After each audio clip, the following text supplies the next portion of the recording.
Welcome back to know and grow every day. और इस video में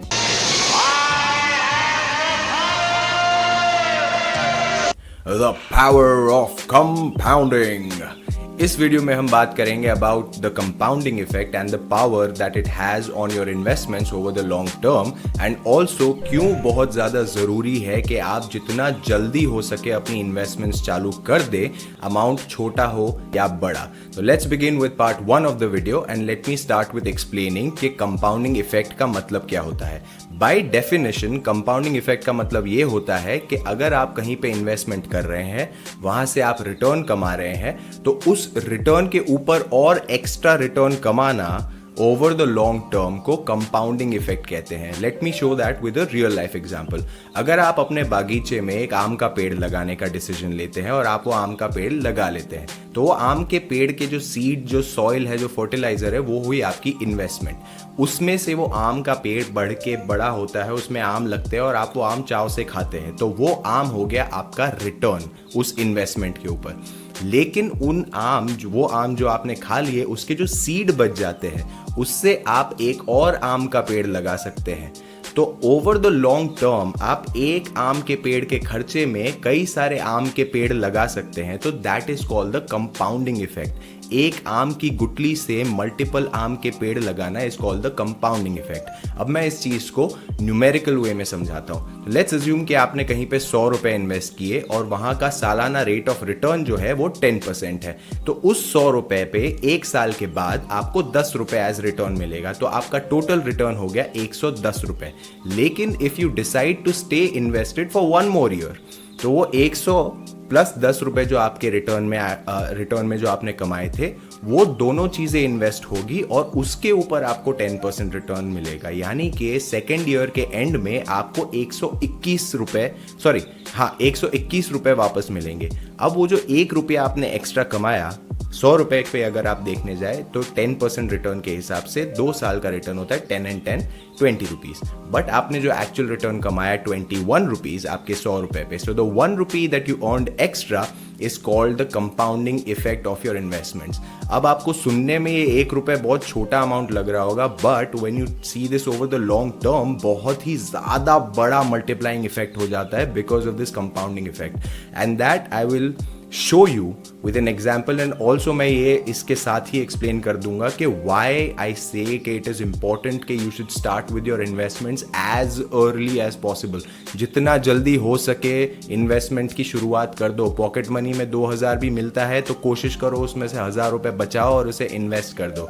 Now let me begin with a very interesting example। Video पूरा देखना, मजा आ जाएगा, trust me on that। Now let's begin with the second part of the video, जिसमें मैं समझाऊंगा why it is very important कि आप जितना जल्दी हो सके अपनी इन्वेस्टमेंट की शुरुआत कर दे, अमाउंट बड़ा हो या छोटा। तो let's take a very interesting example.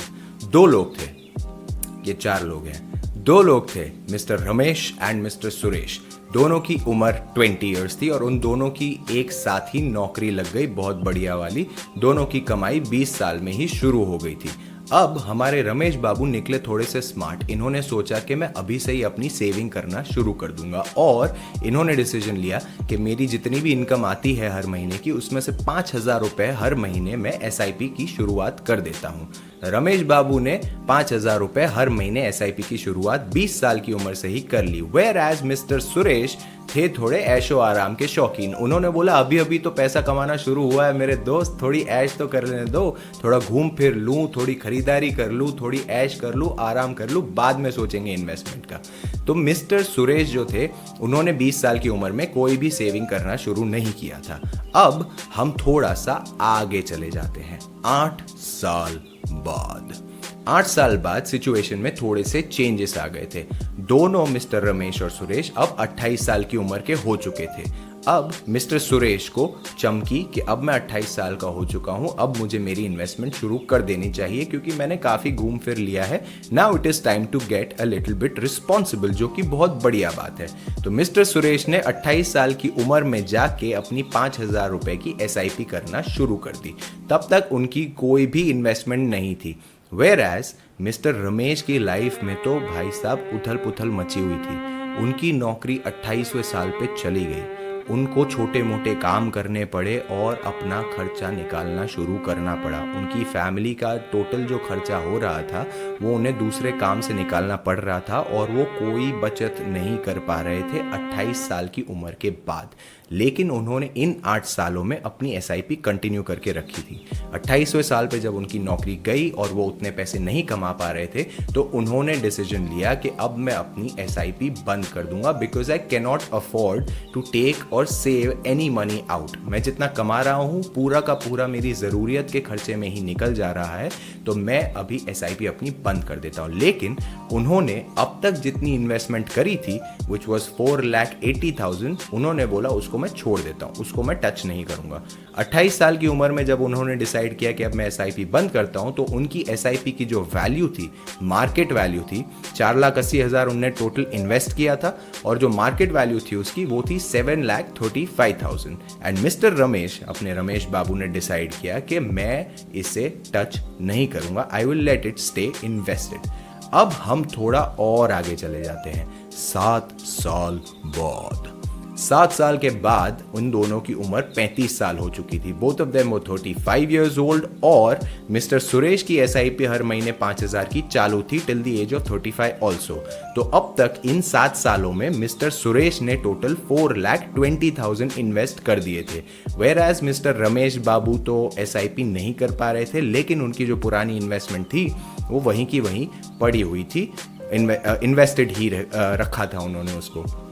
तो अब 35 साल की उम्र में सुरेश बाबू ने टोटल 4,20,000 इन्वेस्ट किए। उसकी जो मार्केट वैल्यू थी वो थी 6,08,000। ओके, हम यहाँ पे 10% रेट ऑफ इंटरेस्ट लेके चल रहे हैं यूनिफॉर्मली, बिकॉज लॉन्ग टर्म में एसआईपी करो तो 10 to 12% का मिनिमम रिटर्न मिल ही जाता है। तो हम यहाँ पे 10% रेट ऑफ रिटर्न लेके चलते हैं। तो 10% रेट ऑफ रिटर्न के हिसाब से अपने जो सुरेश बाबू थे उनकी टोटल जो इन्वेस्टमेंट की वैल्यू थी वो हो गई थी 6,08,000 and he had invested up till that point 4,20,000, whereas mister Ramesh ने टोटल 4,80,000 इन्वेस्ट किया था और 35वें साल पे उनकी इन्वेस्टमेंट की जो वैल्यू थी वो थी 14,73,000।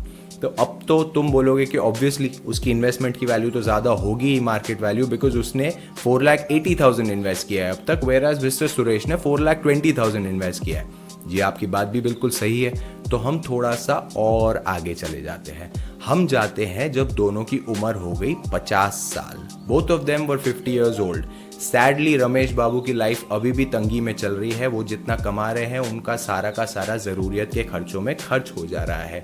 तो आगे 50 साल की उम्र में अब हम उनकी इन्वेस्टमेंट की वैल्यूज़ देखते हैं। मिस्टर सुरेश ने अपनी एसआईपी कंटिन्यू करी, which is amazing. Suresh Babu ने 5,000 की एसआईपी 50 साल तक की उम्र तक कंटिन्यू करी, यानी 22 साल तक वो एसआईपी करते रहे मेरे दोस्त। 22 साल तक एसआईपी करते रहना, ऐसा डिसिप्लिन रखना बहुत बड़ी बात होती है। तो वो 22 साल तक अपनी एसआईपी की इन्वेस्टमेंट चालू रखी उन्होंने और तब तक उनकी जो टोटल इन्वेस्टमेंट हो गई थी 50 साल तक की उम्र तक, दैट वाज 13,20,000 उनकी इन्वेस्टमेंट हो गई थी। बाय द एज ऑफ 50 उनकी इन्वेस्टमेंट 13,20,000 हो गई थी और उस इन्वेस्टमेंट की जो वैल्यू थी at the age of 50 that was 47,77,000। उन्होंने 13,20,000 इन्वेस्ट किए टोटल एसआईपी के तरीके से 22 साल तक और उनकी 13,20,000 की जो वैल्यू थी वो 47,77,000 हो चुकी थी तब तक। तो अब तो सुरेश बाबू की इन्वेस्टमेंट भी अपने रमेश बाबू से ज़्यादा हो चुकी थी। वीडियो पॉज करो एंड टेल मी कि अभी मैं जो रमेश बाबू की फिगर बताऊंगा कि उनकी इन्वेस्टमेंट की वैल्यू क्या थी जब उनकी एज 50 हो गई, even though he did not invest anything after the age of 28। अगर आपका जवाब सही निकला तो आप चाहें तो मुझे अनसब्सक्राइब कर सकते हैं, लेकिन अगर आपका जवाब गलत निकला तो आपको कम से कम एक इंसान को लेके आना पड़ेगा जो कि मेरा YouTube चैनल सब्सक्राइब करे और मुझे Instagram पे फॉलो करे। लिंक डिस्क्रिप्शन में मैं डाल दूंगा और YouTube चैनल मैं अपनी बायो में डाल दूंगा।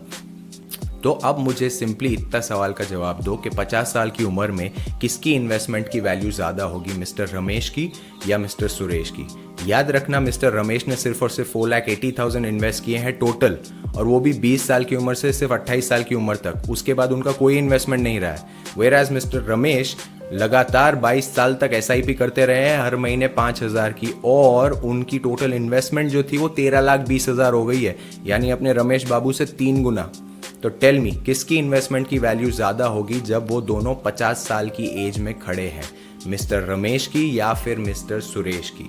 आई विल वेट फॉर 1 सेकेंड, उसके बाद I will give you the answer.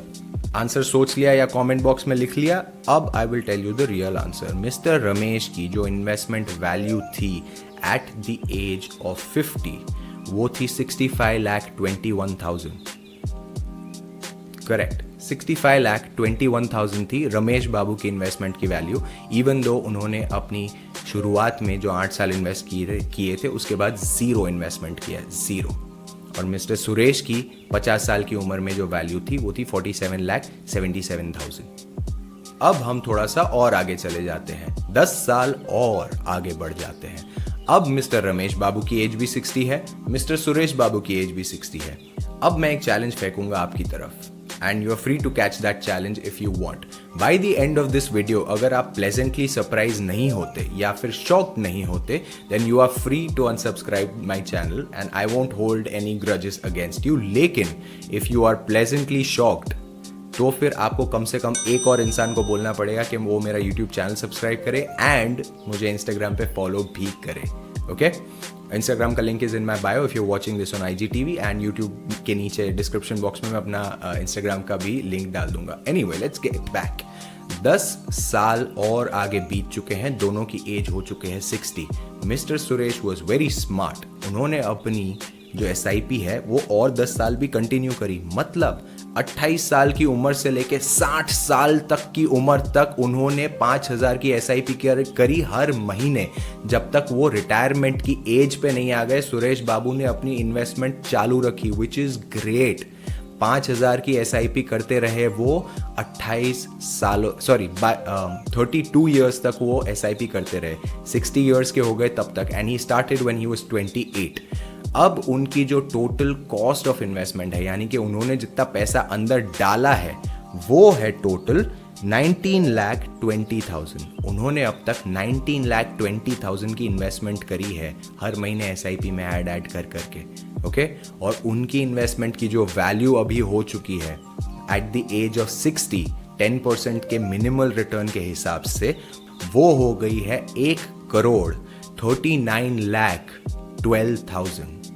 यानी कि सिर्फ और सिर्फ 19,20,000 डाल के, वो भी SIP के तरीके से, उन्होंने अपनी इन्वेस्टमेंट की वैल्यू बढ़ा दी है 1,39,12,000। अब वो आराम से रिटायर हो सकते हैं और उनके पास रिटायरमेंट की ज़िंदगी बिताने के लिए 1,39,00,000 रुपीज़ स्पेयर आ चुके हैं। अब हम ज़रा रमेश बाबू की सिचुएशन को भी डिस्कस कर लेते हैं। हमारे रमेश बाबू को सैडली 50 साल की एज के बाद भी कोई ढंग का काम नहीं मिला। वो उतनी बचत कर ही नहीं पाए कि वो इन्वेस्टमेंट थोड़ी अपनी बढ़ा सके, और अगले 10 साल भी वो कुछ भी एक्स्ट्रा इन्वेस्टमेंट नहीं कर पाए। उनके पास पैसा ही नहीं बचा इन्वेस्ट करने को, बिकॉज वो जितना कमा रहे थे उनका उतना ही खर्चा हो जा रहा था। Now at the age of 60 उनकी रिटायरमेंट एज भी आ गई थी, और ना ही उनके पास अब कोई चारा ही नहीं बचा था, बिकॉज 60 के बाद कोई यूजुअली किसी को काम नहीं देता आफ्टर द एज ऑफ 60। तो अब वो काफ़ी थके हारे थे अपनी लाइफ में, और अब उनके पास कोई कमाई का ऑप्शन भी नहीं था। तो अब उन्होंने सोचा कि मैंने जो इन्वेस्टमेंट करी हुई है इतने टाइम पहले, उसे मैं यूज़ करूँगा, जितना हो सके अपनी लाइफ आगे चलाने में आगे का देखा जाएगा। तो उन्होंने अपना इन्वेस्टमेंट अकाउंट खोला और चेक किया कि उनकी इन्वेस्टमेंट की वैल्यू क्या है। अब सोचने वाली बात यह है कि जो सुरेश बाबू थे, उन्होंने इतने साल तक अपनी इन्वेस्टमेंट कंप्लीटली कंटिन्यू करके रखी, 32 ईयर्स तक वो 5,000 की SIP हर महीने करते गए हमारे सुरेश बाबू। लेकिन रमेश बाबू 28 साल की एज के बाद कुछ इन्वेस्टमेंट नहीं कर पाए। सुरेश बाबू ने टोटल इन्वेस्टमेंट करी 19,20,000 की, और 10% के हिसाब से उनकी इन्वेस्टमेंट का करंट वैल्यू हो चुका था 1,39,00,000 रुपीज़। लेकिन हमारे रमेश बाबू कुछ भी एक्स्ट्रा इन्वेस्ट नहीं कर पाए थे। तो अब मेरा चैलेंज शुरू होता है, पॉज करो वीडियो 1 सेकंड के लिए और सोचो कि अभी जो रमेश बाबू की जो इन्वेस्टमेंट की वैल्यू होगी वो सुरेश बाबू से कम होगी या ज़्यादा। I give you 1 second. सोच लो कि रमेश बाबू की जो करंट इन्वेस्टमेंट वैल्यू होगी एट द एज ऑफ 60, जो वो सोच रहे हैं कि अब फाइनली अपनी ज़िंदगी में थोड़ा बहुत इससे खर्चा वो उनको निकालना ही पड़ेगा, तो उनकी वैल्यू इन्वेस्टमेंट की सुरेश बाबू की इन्वेस्टमेंट वैल्यू से, जो कि 1,39,00,000 थी, उससे कम होगी या ज़्यादा होगी। I hope you done by now, so let me tell you the figure जो कि रमेश बाबू की इन्वेस्टमेंट की वैल्यू होगी। रमेश बाबू की इन्वेस्टमेंट की value, total value is 1,75,00,000 rupees. 1,75,00,000 rupees, यानी कि सुरेश बाबू से ज़्यादा उन्होंने 1/4 अमाउंट के आसपास ही इन्वेस्ट किया है सुरेश बाबू के सामने, लेकिन उनकी इन्वेस्टमेंट की वैल्यू सुरेश बाबू से कम 35 लाख रुपए ज़्यादा है, 35 lakh rupees more. He only invested 4,80,000 and Suresh Babu ended up investing 19,20,000. But Ramesh Babu has more money right now than Suresh Babu. He can live a more comfortable retired life than Suresh Babu. अब इससे हमको सीख क्या मिलती है? इससे भाई साहब हमको सीख ये नहीं मिलती कि शुरुआत में थोड़ा इन्वेस्ट करो फिर छोड़ दो, इन्वेस्टमेंट करो ही मत तो ज़्यादा पैसे बन जाएंगे। जी नहीं, अगर रमेश बाबू के पास पैसे होते तो वो इन्वेस्टमेंट अपनी चालू रखते और उनकी इन्वेस्टमेंट की वैल्यू सुरेश बाबू से 2 गुना, 3 गुना, 4 गुना भी हो सकती थी, लेकिन उनकी सिचुएशन के हिसाब से वो इन्वेस्ट नहीं कर पाए। लेकिन उन्होंने सही डिसीजन क्या लिया, starting his investment as early as possible. जितना जल्दी हो सकता था उनसे उन्होंने अपनी इन्वेस्टमेंट की शुरुआत कर दी। ये नहीं सोचा कि मैं छोटे अमाउंट से करूंगा, बड़े अमाउंट से करूंगा, बाद में करूंगा। That is the only reason why mister Ramesh babu has more money than mister Suresh babu right now. Who is the one that is smiling right now? That's Ramesh Babu. Even Suresh Babu is happy because he did invest, but the smile on Ramesh Babu's face is much wider क्योंकि उन्होंने बहुत ज़्यादा जल्दी investment शुरू करी थी. So I urge you all, I urge you, I plead you, I request you कि जितना जल्दी हो सके अपनी इन्वेस्टमेंट शुरू करो. 1,000 से भी करनी है तो 1,000 से करो. 2,000 की पॉकेट मनी मिलती है तो उसमें से 1,000 रुपये बचाने की कोशिश करो और उसकी इन्वेस्टमेंट चालू करो. लॉन्ग टर्म में इस कंपाउंडिंग इफेक्ट की वजह से, okay by the way, the reason that Ramesh babu has more money is called the compounding effect, जो मैंने पार्ट 1 में समझाया था वीडियो के. So the reason that Ramesh babu has more money is because of the power of compounding. And आप जितना जल्दी शुरू करोगे आपकी पावर ऑफ कंपाउंडिंग उतनी ही ज़्यादा बढ़ती जाएगी. So try as early as possible to start your investments. It is very important कि जितना जल्दी हो सके आप अपनी इन्वेस्टमेंट्स की शुरुआत करें. Now I very well know कि आपके मन में कई सारे सवाल हो सकते हैं इस टाइम पे कि कैसे शुरुआत करें, कितना सेव करें, कहाँ सेव करें, कहाँ इन्वेस्ट करें. तो do not worry about that at all.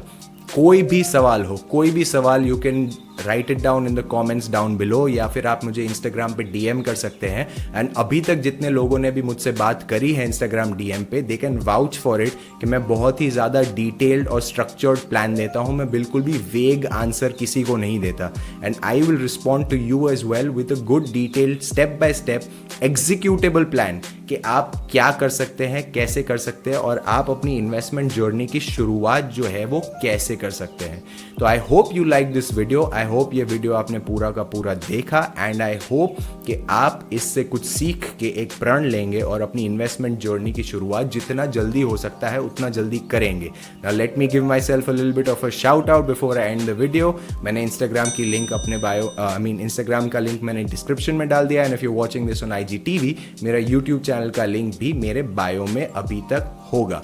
I hope that you follow, like, share and subscribe. मुफ्त का ज्ञान मिल रहा है भाई साहब आपको, इतना सा तो कर ही सकते हो. किसी इंसान को भेजना है तो भेजो, अपनी स्टोरी पे शेयर करो, मुझे टैग करो, देखो, लाइक करो, कमेंट करो and I will be back with another video.